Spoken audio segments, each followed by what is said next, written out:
Hello, I'm Lucas Newfer and welcome to the Henry Cook home. This great home was built in 1899 by Henry E. Cook, the treasurer of the F.W. Cook Brewing Factory. Please come on in. This home is historically important because it's one of the most prominent examples of colonial revival architecture built by Harrison Shotwell in 1899. This home sat in the middle of two other Cook homes that were here previously but have now been demolished, making this home much more significant because it is the last Cook home standing. This home is notable because it has intricate hardwood floors that are inlay parquet floors made of all different kinds of wood. The staircases in this home are very intricate, even with different matching spindles. The fireplaces, which there are 5 of them, have different styles on each one.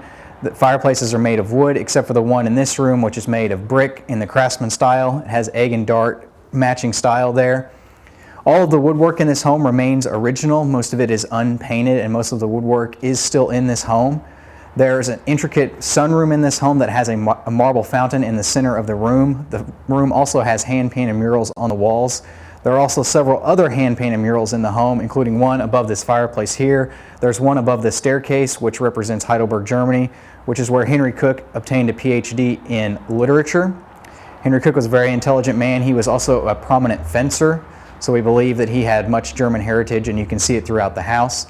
On the second floor in this home, there is a bathroom that is marble cladded.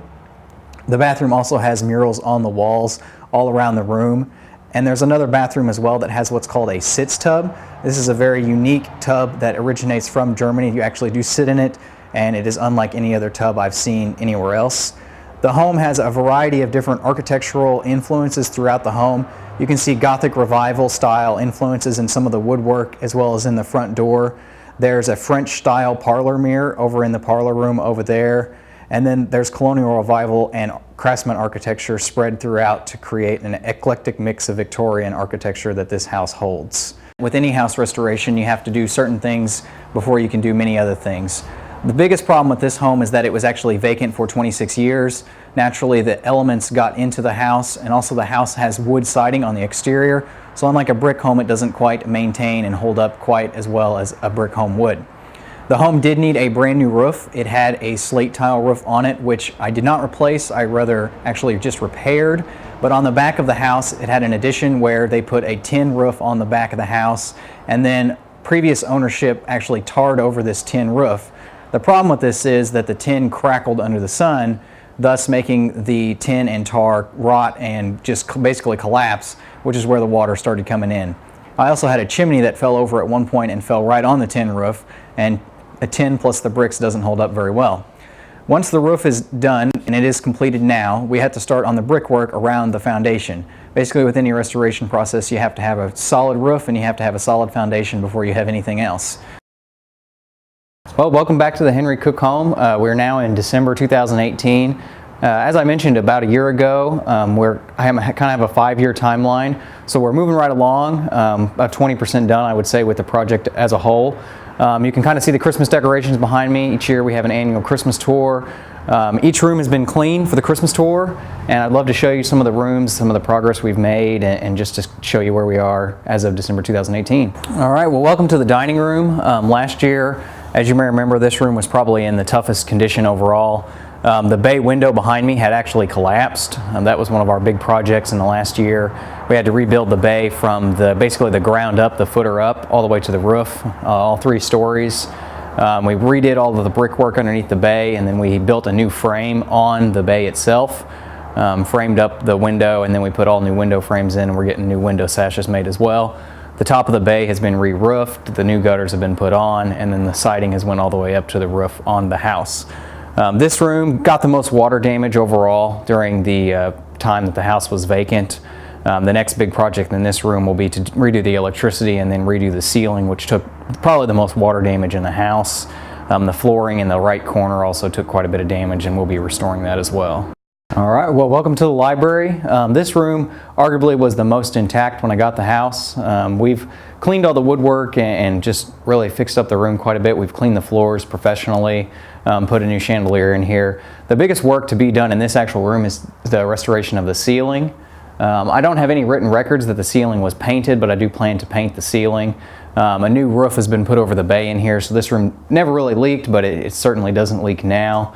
And this will be probably the most grand room with the most original characteristics in it, and it's also been furnished now since last year. All right, welcome to the parlor. When we first got this room, and last year most likely the room was in deplorable condition. The fireplace had been ripped off the wall, the pocket doors were completely inoperational. Just the room in general had been just destroyed. The floors were really torn up. So in the last year we've really cleaned the floors up, the pocket doors work again. Our last major project in this room is to just fix the plaster in this left corner here. The porch, actually, the slate had fallen into the house, so from the porch roof, and it cracked the plaster on the wall, so we've had to take it down back to the studs and re-put new lath on it. Now we just had to finish plastering it. All of the windows in this room are also broken. We've replaced the original size glass with the original wood sashes in the window on both windows here, and then the rest of the room will pretty much just be to spruce it up and clean it and get some fireplace tiles made, but other than that, it's pretty much complete. Welcome to one of the master bedrooms in the home. Last year this room, as far as I know, had a big hole in the front of the wall. The whole front of the house had to be rebuilt, which is now finished. The ceiling had collapsed a little bit in here. We've now taken down all the loose plaster, taken down the loose canvas, and we'll prepare to fix the ceiling in here. The room needed a complete overhaul with cleaning. Some of the window glass needed to be replaced, which we've now done all except for one window. The floor has been restored to a sense. It's been all cleaned up, professionally shined. And then we put a little bit of furnishings in the room just to get a feel of what this room could be functionally used for. It is a bedroom in a sense, but we've been using it as just a little study or an office. And of course we've decorated it for Christmas to give people an idea. I have furnished a room with one antique piece of bedroom furniture, which is an antique Eastlake dresser, which I got was in horrible condition, but we've cleaned it up enough to where you can kind of see what it looked like in its original state. It does date to the same year as the home. This room also is unique, and it has the paneling on the walls. I have some written record that shows perhaps the paneling actually had paintings in them at one time, and that's actually the plan that I have to do with them in the future. So a lot of people wonder and question, what does it take to do a restoration project like this, and can you take one on yourself? Well, the answer is certainly yes, but there are things that it would have to definitely look at before taking on something like this, even if it was a much smaller house or a house that had less work.